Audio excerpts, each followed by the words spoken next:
ចង់បែកឬបញ្ចប់បងមិនខត់ពុំងាឡើយសុំតែម្យ៉ាងមេត្តាចុះត្រានត្រើយកុំយកបងជាឆ្លើយជន់ឈ្លីបេះដូងភក្តី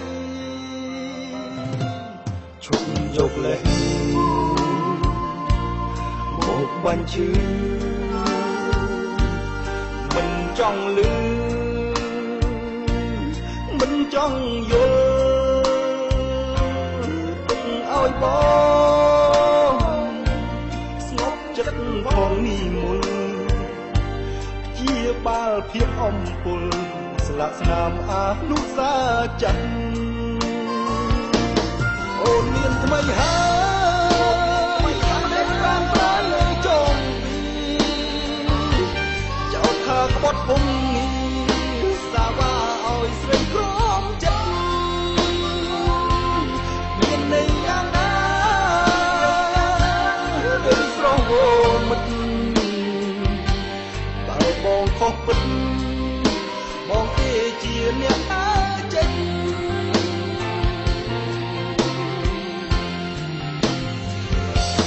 ឈុំនេះ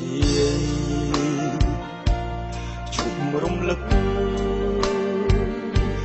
បើនៅគិត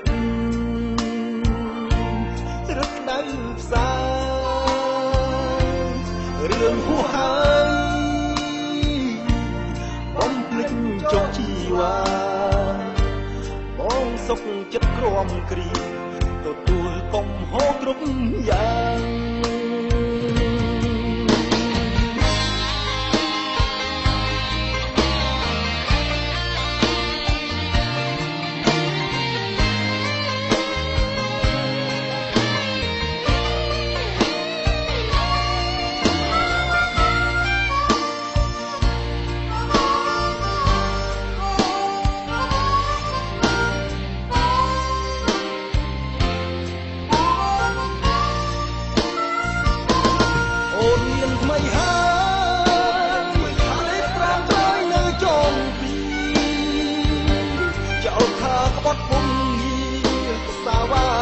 ស្រីក្រំចិត្ត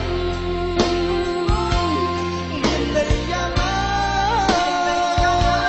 គឺស្រមោមិត្តបើបងខុសពិតបងទេជាអ្នកណាចេញ